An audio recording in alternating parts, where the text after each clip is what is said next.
हमारी ANC-AVT team ने काफ़ी मेहनत करके कार्रवाई करते हुए एक बहुत ही बड़ा व्हीकल थेफ्ट का गैंग बस्ट किया है, जिसके बारे में ये प्रेस ब्रीफिंग रखी गई है। ये गैंग जो है वो TVS अपाचे मोटरसाइकिल में आता था और ये कारों की चोरी करता था। कारों की चोरी में भी ख़ास बात यह है कि ये सिर्फ इको गाड़ी को टारगेट करता था।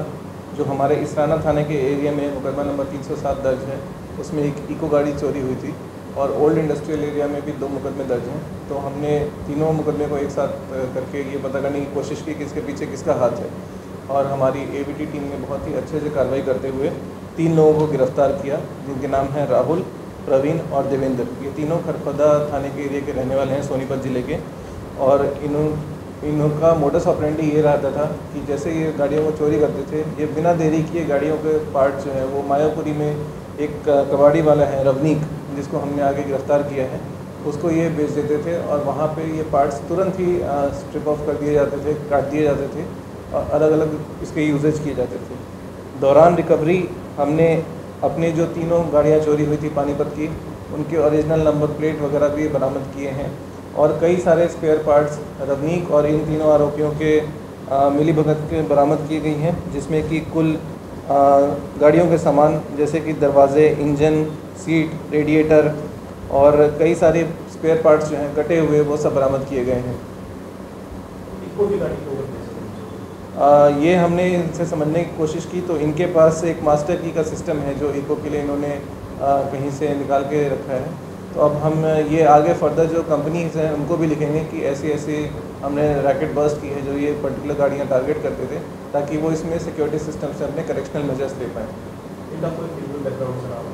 हाँ, इनके ऊपर काफ़ी सारे क्रिमिनल रिकॉर्ड्स हैं अभी तक। जो मुख्य आरोपी हमारा प्रवीण है, जो गांव सिसाना का रहने वाला है, सोनीपत ज़िले का, उसके ऊपर पहले भी 8 मुकदमे दर्ज हैं, जिसमें कि चोरियां ही सबसे ज़्यादा शामिल हैं और 2021 में इसके ऊपर ही 8 मुकदमे दर्ज हुए हैं। जो दूसरा आरोपी है देवेंद्र, उसके ऊपर 3 मुकदमे दर्ज हैं, इंक्लूडिंग एक NDPS का भी मुकदमा दर्ज है, और जो तीसरा आरोपी राहुल है हमारा, उस पर भी 2 मुकदमे दर्ज हैं। तो सारे ही आरोपियों का क्रिमिनल बैकग्राउंड रहा है और इसमें पुलिस ने बहुत ही जल्दी एक्शन लेते हुए, जैसे 20 जुलाई को गाड़ियाँ चोरी हुई थी और इसमें हमने काफ़ी कड़े प्रयास के साथ हमारे AVT टीम ने तुरंत ही इसको रिकवर किया।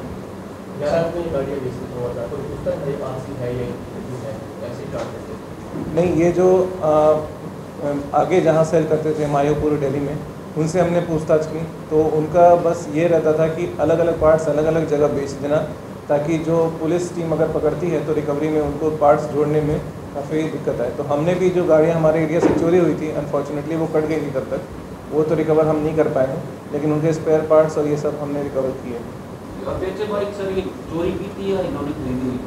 ये अपाचे बाइक का डिटेल अभी इनके पास की खुद की खरीदी हुई है, तो ये बाइक चोरी की नहीं थी। पैसे तो बरामद हुए हैं, लेकिन हथियार कुछ बरामद नहीं हुआ है। सर, गैंग में यही लोग शामिल थे या इनके अलावा भी कोई और लोग?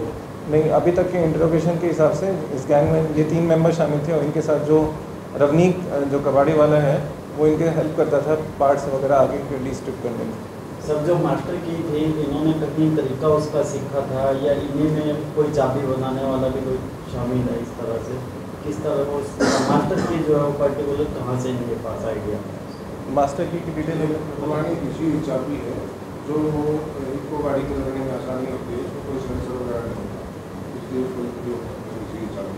तो बात यह है कि मास्टर की इनके पास एक अवेलेबल थी, जो कि एक मॉडिफाइड मास्टर की थी, जिससे कि जनरल इको गाड़ी में वो खोल सकती थी। तो उसके प्रयोग से ये इस वारदात को अंजाम देते थे। एजुकेशन क्या है सर इनका?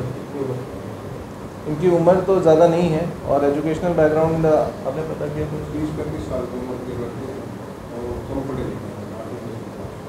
जी ऐसा कुछ तो नहीं बेरोजगारी के चक्कर में पूरे करने के? नहीं, बेरोजगारी के चक्कर में इंसान इतने सारे क्रिमिनल वारदात को एक साथ अंजाम नहीं देता है। जैसा कि मैंने आपको बताया कि एक आरोपी पे 8 मुकदमे हैं, एक पे 3 हैं, एक पे 2 हैं।